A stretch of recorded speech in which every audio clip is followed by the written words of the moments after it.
اصل میں قرآن کو ترک کرنے کا مطلب کیا ہے؟ وہ اصل میں ایک اور بہت بڑے عالم دین کی بات سنیے آپ، مولانا سید انور شاہ کاشمیری رحمۃ اللہ علیہ، جو دیوبند سے آ کر آپ کے قریب میں ڈابھیل میں انہوں نے مدرسہ قائم کیا تھا۔ وہ ایک مرتبہ قادیان میں ایک جلسہ علماء کیا کرتے تھے ہر سال رد قادیانیت کے لیے،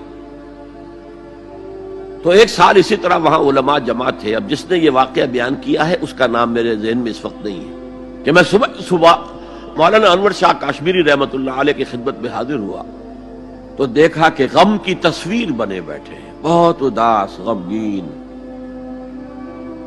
میں نے پوچھا حضرت کیا معاملہ ہے، کوئی خاص سبب ہے؟ فرمایا بھائی کیا سبب ہے، یہ سوچ رہا ہوں کہ اپنی زندگی عمر ضائع کر دی۔ میں نے کہا حضرت آپ نے زندگی ضائع کر دی، عمر ضائع کر دی؟ آپ نے علم، بیہقی وقت کہلاتے ہیں انور شاہ کاشمیری، جیسے امام بیہقی تھے، محدث اور فقیہ دونوں اعتبارات سے بلند، تو آپ نے پڑھنے پڑھانے میں، سیکھنے سکھانے میں ساری عمر گزار دی، تو آپ کی زندگی ضائع کیسے؟ کہنے لگے ہم نے سارا زور اسی پر رکھا کہ ثابت کر دیں کہ شافعی کی رائے صحیح نہیں ہے، ہماری رائے صحیح ہے۔ اسی کے لیے دلائل، اسی کے لیے بحثیں، اسی کے لیے لمبی چوڑی جو ہے ہمارے ہاں نشستیں منعقد ہوئی مدارس کے اندر، حالانکہ اللہ کے ہاں یہ ہم سے سوال نہیں ہوگا۔ گمراہیاں طرح طرح کی پھیل رہی ہیں، ہم ان بحثوں میں لگے ہوئے، حالانکہ زیادہ سے زیادہ یہ کہا جا سکتا ہے کہ قول اصحابنا ثواب محتمل الخطا، اور جو قول دوسروں کا ہے وہ خطا ہے محتمل الثواب۔ زیادہ سے زیادہ یہ کہہ سکتے ہیں ہم کہ ہمارے جو اسلاف ہیں، ہمارے جو اساتذہ ہیں، ان کا قول صحیح ہے، اگرچہ اس کے خطا ہونے کا بھی امکان ہے۔ ہم یہ نہیں کہہ سکتے کہ اس کے غلط ہونے کا کوئی امکان ہی نہیں، معصوم تو وہ نہیں تھے۔ اور قولہم، ان کا جو ہمارے سامنے ہے مد مقابل ہے، اور وہ شافعی ہیں۔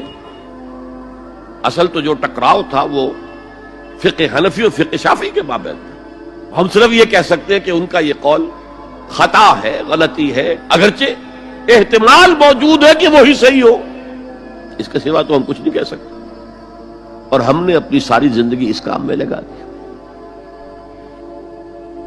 لیکن میں کہہ نہیں سکتا اس پر کتنے رنج اور صدمے کا اظہار کروں کہ مجدد وقت شیخ الہند رحمۃ اللہ علیہ اور بیہقی وقت مولانا انور شاہ کاشمیری رحمۃ اللہ علیہ، ان کی ان باتوں کا کوئی اثر ان کے شاگردوں نے قبول نہیں کیا۔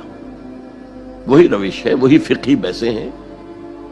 جب میں نے پاکستان میں تحریک خلافت کا آغاز کیا، کچھ احادیث بیان کی، اچھے علماء نے کہا کہ ڈاکٹر صاحب ہم نے تو یہ حدیثیں پہلی مرتبہ آپ سے سنی۔ یہ حدیثیں جو ہیں یہ ہیں کتاب الملاحم میں، اشراط الساعہ، علامات القیامہ، کتاب الفتن، اور حدیث کے ان ابواب پر تو پہنچتے پہنچتے ہم ایگزاسٹ ہو چکے ہوتے ہیں، ہماری ساری بحثیں جو ہے وہ ختم، اور وقت ختم ہو جاتا ہے ان فقہی بحثوں کے اندر، یہاں تک تو ہم پہنچتے ہی نہیں۔